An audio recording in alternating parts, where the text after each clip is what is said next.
So you're asking, what is the sin of Adam HaRishon? So the answer is that, first of all, we don't know. That's the first answer. Why we don't know? Because we don't know who and what and how was Adam HaRishon, right? So we got used to like imagine the whole story like a whatever, lahavdil, like people like imagining like some kind of a tale, you know, like a children's tale. Yeah. About Adam and Chava, and they're like in a nice orchard, and then comes the snake, and you know, it's a nice show. But we understand that all of that is really, it's really a symbol of spiritual process. It's not as we think about it, right? So what does it mean? All of those things of Adam and Chava and the snake and the fruit.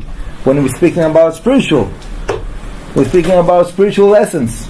Yeah, someone that doesn't have physical body.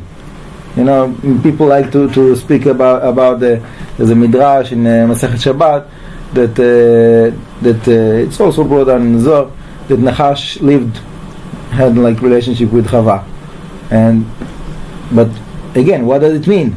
Talking about spiritual entities, they didn't have physical body. Yeah. So it's the physical body comes afterwards when they live in Gan Eden. Gan Eden is a spiritual place. So how was it? How do we they were in Gan Eden. They had spiritual body. So what does it mean, spiritual body?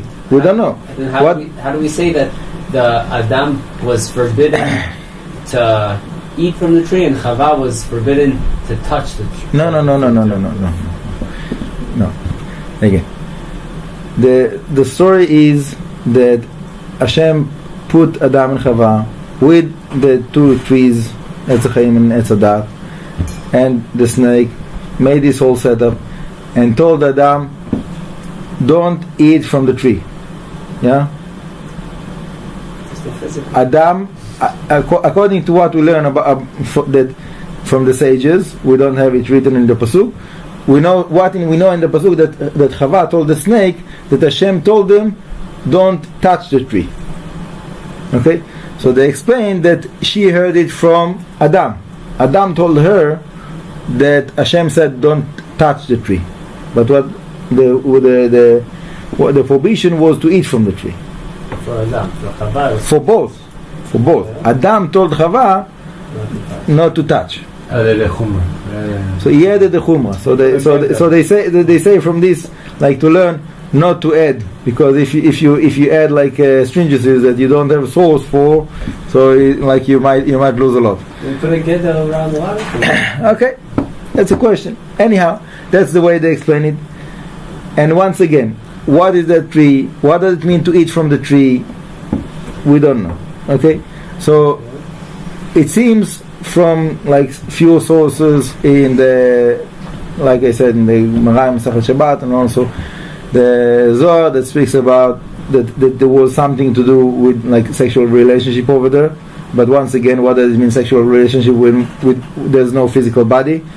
Okay, so the whole thing of unity, as we speak about in the Kabbalah, is in the physical it will be relationship.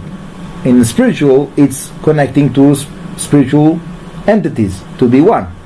Okay, so in other words, eating from the tree or connecting with the snake is the same thing. Yeah. Mm-hmm. So that was the prohibition. In other words, there is a certain spiritual part of the existence of the spiritual realms that Hashem told Adam, don't go there, don't connect with that part of the creation. Okay, what is that part of the creation? Obviously, the evil side of the creation, right? So Hashem told Adam, don't deal with it. It's not your job. Yeah, you do your job, and everybody will be happy. So Adam looked on the evil side of the creation and he said, why not? It looks good. There's so much to do there, so much work, so much sparks to elevate this, that. We want we want the full tikkun. We want to you know, and the whole process of separating between the good and evil. So you have all this good that is within the evil. So let's elevate it. So he tried, and he got pulled into it. So he had to leave Gan Eden. So he had to get the physical body, right? There could have been a chance that he would have succeeded. Could have, would have, should have. We don't know about that. That's not our job to say like what Adam could have or should have. The point is that the question is what we learn from that principle to ourselves. Okay? So the principle is very simple. There is things we shouldn't deal with them. There is things that we should deal with them, and there is other things that we shouldn't deal with them. And whatever it is that Torah tells us, don't deal with it. So that's the usual manual that Hashem gave us for this life, for this world. So if somebody is trying to oversmart Hashem and to oversmart the Torah, and is trying to do things that is trying to deal with things that he's not supposed to, so then there is results with it, right? Like we have today, that for 6,000 years we have to work to clean up the mess that our father did, right? So Bezrat Hashem, I hope that we will learn the lesson and do just the things that we need to do and avoid the things that we have to avoid, and Bezrat Hashem to finish cleaning the mess and to be able to go back to do the original task that Hashem gave Adam. Bezrat Hashem soon.